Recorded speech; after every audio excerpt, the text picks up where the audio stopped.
estar con todos vosotros, con todas vosotras. Me hacía ilusión estar en TED. Así que vamos a hablar del cambio y para ello me gustaría empezar con una pequeña pregunta para los que estamos aquí. ¿Cuántos de vosotros tenéis miedo a cambiar? En general, ¿podéis levantar la mano? Nadie, ¿no? Ok, bueno. ¿Quién no tiene miedo a cambiar? ¿Y quién tiene miedo a levantar la mano? Que algo falla. Bueno, en fin, vamos a hablar de los cambios y vamos a hablar de algo maravilloso. Lo primero, nuestro cuerpo es cambio. Las células se renuevan de nuestro cuerpo, cada 7 años tenemos células totalmente diferentes. Cada 24 horas se renuevan nuestras células del páncreas. Y las células, incluso de las neuronas, el 98% de nuestra parte de nuestras neuronas del carbono también se renuevan cada 28 días. Es decir, nosotros somos cambio, nuestro cuerpo se cambia, pero nos cuesta el cambio. ¿Y por qué nos cuesta el cambio? Por un sencillísimo motivo, porque nuestro cerebro maravilloso, que es el resultado de 2,5 millones de años de evolución, nos ha permitido llegar hasta aquí como especie, porque el cerebro está perfectamente preparado para la supervivencia, pero está muy mal preparado para la felicidad. Así pues, el cambio, que es algo natural, nosotros cambiamos, la vida cambia, no podemos tener nada sujeto al 100% porque puede pasar algo.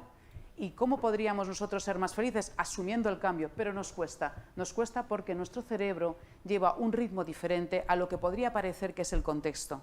Por eso lo que me gustaría presentaros hoy por la tarde, es entender cuál es la curva del cambio, cuáles son las etapas que nosotros vivimos ante el cambio para poder entenderlas y para poder acelerarlas. En la medida que podamos acelerarla, podemos ser un poquito más felices. Es decir, el objetivo, en definitiva, es comprender qué nos ocurre precisamente para acelerar dicha curva. Porque, como vamos a ver, de alguna manera, cuando nos enfrentamos a cambios difíciles, nunca hay atajos. Es decir, una cosa importante es que esta curva que vamos a ver a continuación significa que tenemos que vivir distintas etapas y hay que vivirlas. Lo que podemos hacer es acelerar el proceso, ¿de acuerdo?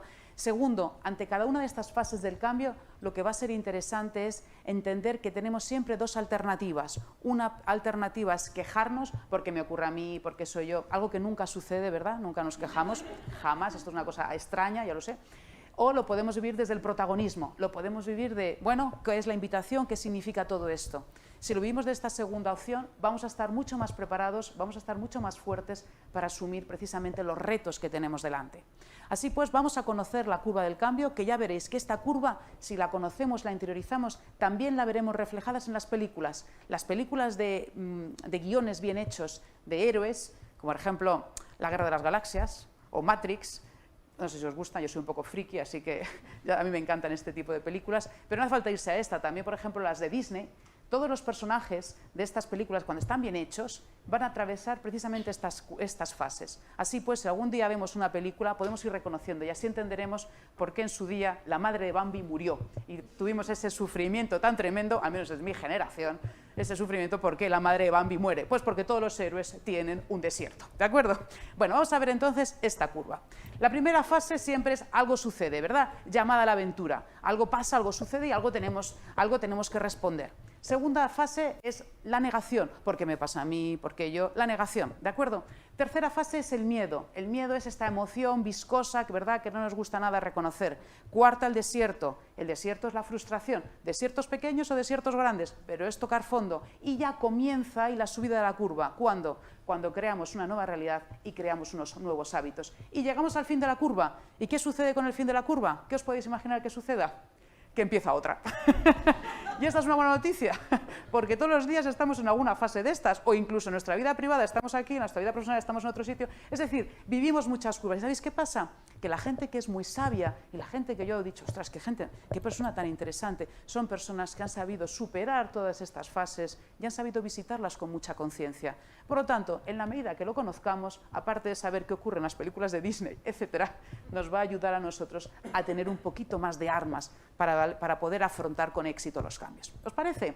Bueno, pues vamos a ver entonces en estos minutos que tenemos por delante, vamos a visitar cada una de estas fases, estas etapas, y luego veremos las 5 claves que nos ayudan a subir la curva con velocidad. ¿De acuerdo? ¿Empezamos pues? Venga, vamos a empezar. Empezamos. La primera, llamada a la aventura. ¿De acuerdo? La llamada a la aventura siempre puede ser por dos motivos. Llamada del cielo, llamada del trueno. ¿Qué significa llamada del cielo? Yo lo voy a buscar, por ejemplo, una nueva relación, un nuevo proyecto, un nuevo trabajo. tener hijos, a veces son trueno, ¿no? Pero bueno, en principio es algo que tú deseas, te mueves por la curiosidad. El problema no está aquí, el problema de las curvas, los problemas del cambio están en la segunda fase, cuando cae un rayo y parece que te parte. Esto es lo que dice la medicina tradicional china, las llamadas del trueno, frustraciones, errores, bueno, todas las cosas que no nos gusta vivir y que podemos vivir, despidos, y claro, hay truenos bastante grandes. ¿Cuáles son los grandes? Cuando tenemos la pérdida de un familiar, por ejemplo, o una enfermedad. Estos son truenos en dimensiones importantes. ¿De acuerdo? Lo que es interesante es que para atravesar esta fase, ¿qué hay que hacer? Preguntarnos algo importante, es ¿cuál es la invitación que ahora mismo tengo encima de la mesa que me hace la vida para dar lo mejor de mí? Porque si yo me pongo en actitud porque soy yo, porque me pasa a mí, no estamos en una actitud del protagonista, que es lo que nos ayuda, o como yo diría en el libro de Héroes Cotidianos, lo que te saca esa parte heroica de ti, ¿de acuerdo? Por lo tanto, ante esta fase es cuál es la invitación que yo tengo encima de la mesa, aunque sea una enfermedad, aunque sea un despido, aunque sea una ruptura, lo que sea, ¿cuál es la invitación? ¿De acuerdo? Esta es la primera. La segunda, ¿cuál es? La negación. Claro, podemos ir ufanos, contentos, entusiasmados al cambio, pero nuestro cerebro no está tan bien pensado, o bien, es perfecto, por supuesto, para llegar aquí, pero para la felicidad no necesariamente. ¿Qué ocurre? Entra el proceso de la negación. ¿La negación qué es? La negación es cuando, por ejemplo, en los héroes de las películas dudan. Ese momento en que parece que dudan, y siempre pasa lo mismo a los héroes, ese momento de debilidad, esta es la negación, siempre lo mismo, ¿de acuerdo? La negación es porque las emociones llevan un ritmo mucho más despacio para deshacerse que la mente. Por ejemplo, perdemos un familiar muy enfermo, sabemos que es lo mejor, ha dejado de sufrir, tú lo sabes racionalmente, pero tu corazón no lo sabe. Tu corazón va a vivir una fase de desierto, pero antes de desierto va a estar en la negación. ¿La negación qué significa? La negación significa negar la realidad. Es decir, echar balones fuera, la culpa es de otro. He metido la pata, pero la culpa es de otro. O algo me duele, no me duele nada. Y cuando, por ejemplo, alguien está muy enfadado, ¿no os pasa que alguien está muy enfadado? Dice, ¿qué te pasa? Nada. No, claro, por supuesto. Porque esto es negación. Nunca le preguntas a alguien enfadado qué le pasa, porque te va a decir que nada, porque está en negación. Negación es cuando no asumes que las cosas te duelen. Por ejemplo, una ruptura amorosa. Cuando una ruptura amorosa, yo tengo un amigo que hace poco se acaba de separar, se ha entregado al mundo de la noche, que os podéis imaginar todo lo que eso significa, noche, mujer, bueno, ya sabéis, no voy a dar más datos, y el caso es que se vino hace poco con nosotros a una cena con los amigos, habló de todas sus excelencias amorosas y cuando se fue, ¿qué dijimos los amigos? Está fatal. ¿Por qué? Porque a veces la negación tiene un mecanismo de protección. Cuando tú estás sufriendo mucho, cuando el dolor, a veces no lo tocas, ¿y qué haces? Inventas mil excusas para justificarte. El mundo de las excusas intelectuales, el mundo de la culpa es de otro, a mí no me pasa nada, yo estoy fenomenal, o estos incluso excesos de optimismos siempre están relacionados con la negación. De esta fase, señores, ¿sabéis cuál es la fase, el tipo de negación más complicada? El victimismo. ¿El victimismo qué es? Todo es horrible, ¿verdad? Estas personas que dicen que siempre todo es horrible.